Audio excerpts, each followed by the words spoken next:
You have finally reached the summit. The promotion you bled for is yours. You are no longer a simple worker. You have ascended to high level. Strategy. The corner office is quiet and still, but the silence is absolutely deafening. There are no daily tasks left. Nobody tells you what to do anymore. And this is where the danger begins. You always thought freedom was the goal, but total freedom is a heavy chain. Without the daily grind to anchor you, your mind begins to consume itself. Seneca once warned us about this trap. He observed men of great wealth, men who had retired from physical labor. They wandered their massive, sprawling estates, and they were profoundly, deeply miserable. Why did they suffer in their success? Because they had lost their daily friction. Execution provides a comforting daily rhythm. It gives you a clear, immediate purpose. Wake up, complete the task, and sleep. It is a predictable and comfortable loop. Psychology calls this external emotional regulation. Your environment dictates your daily behavior. The deadlines force you to take action. The managers keep you in a tight box. But now, that restrictive environment is empty.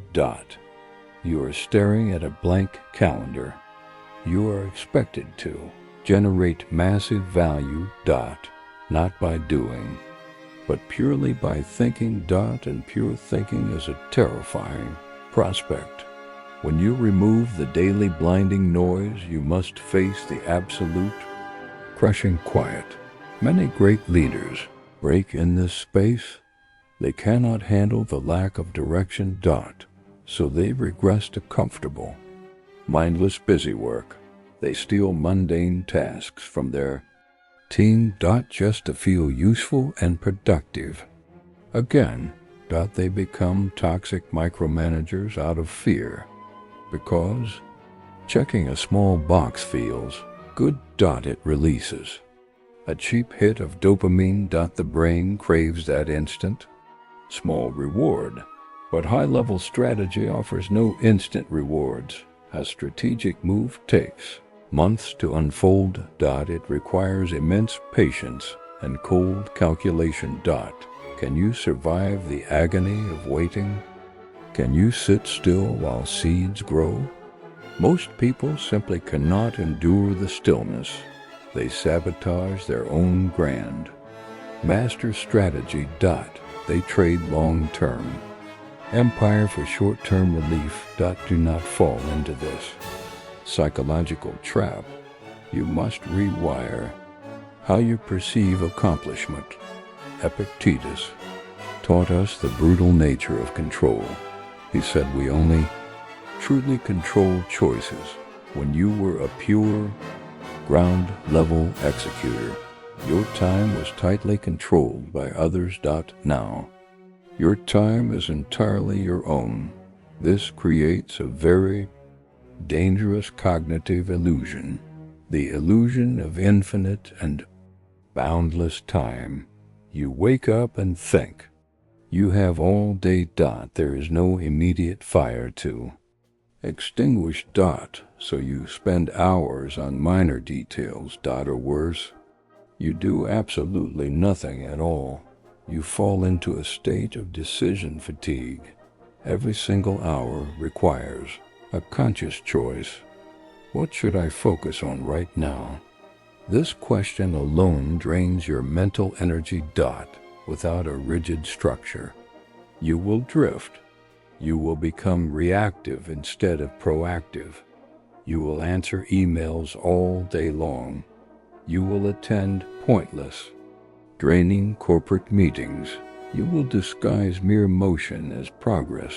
But strategy requires deep, unbroken, solitary focus. It requires you to build a mental cage, a strict cage for your own fluid time.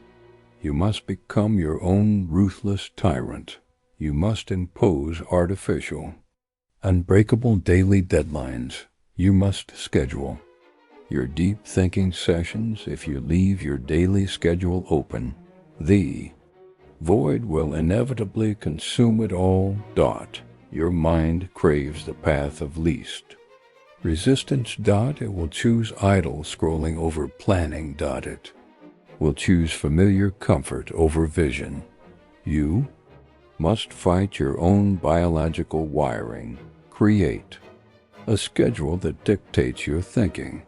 Assign specific hours just for market analysis. Assign hours for mapping out future variables. Treat these thinking blocks as absolute law. Do not let anyone intrude upon them. Marcus Aurelius ruled the greatest known empire. He was the ultimate solitary strategic mind. He had no manager and no supervisor. He answered only to the silent gods, yet he kept a strict written journal. He ruthlessly structured his own chaotic mind. He understood the heavy, isolating burden of power. Absolute power requires rigid, unyielding self-discipline. So how do you structure the infinite void? You must divide your days coldly and deliberately. Create blocks of completely untouchable, silent time. You must track your own cognitive output.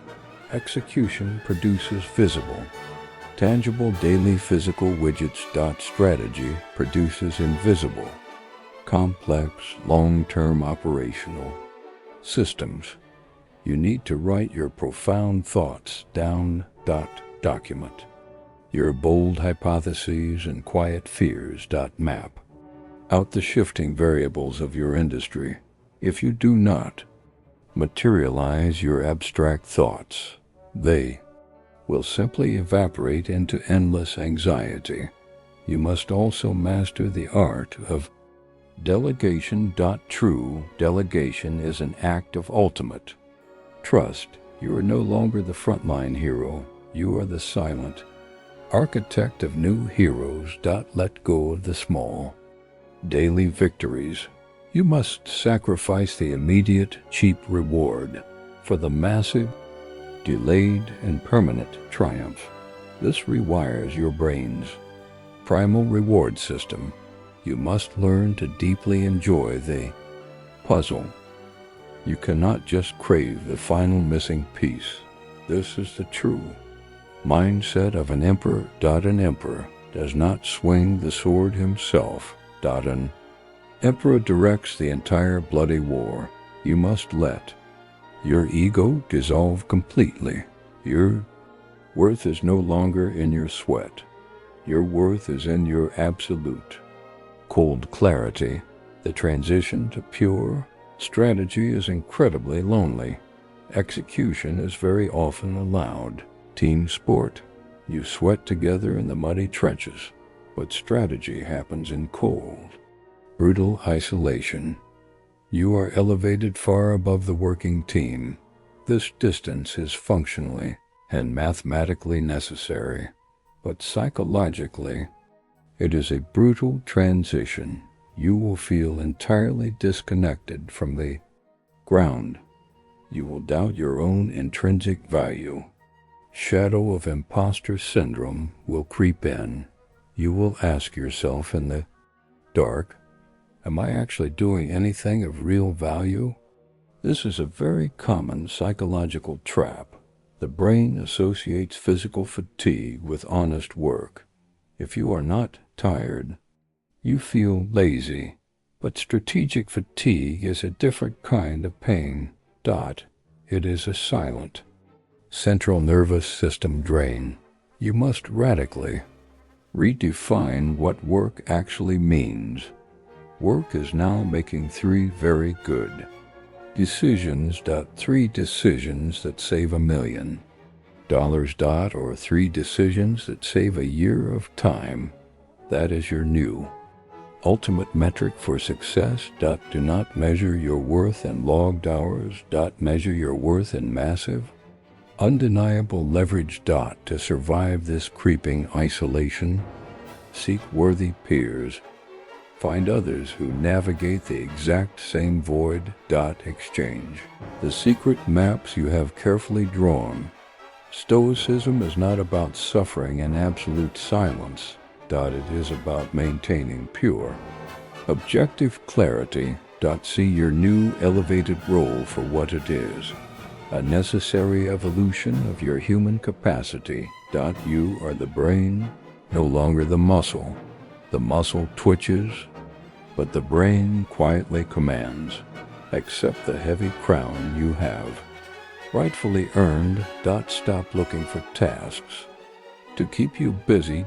Start looking for systems to completely conquer. You are playing a much longer game now, a game where patience is your deadliest weapon. The danger of having no daily tasks is the profound danger of meeting yourself. Without the constant distraction of endless busy work. Can you handle the crushing absolute silence? Can you forge perfect order out of nothing? This is the ultimate, final test of leadership. Not everyone is truly built for the void. Many will eventually beg to go back down. Back to the warm, ignorant comfort of execution. But if you master this quiet, lonely space, you will inevitably rule the entire board. You will dictate the future of your industry. If this brutal message resonated with you today, subscribe to the channel for more dark truths, and tell me in the hidden comments below, how do you structure your deepest, quietest work?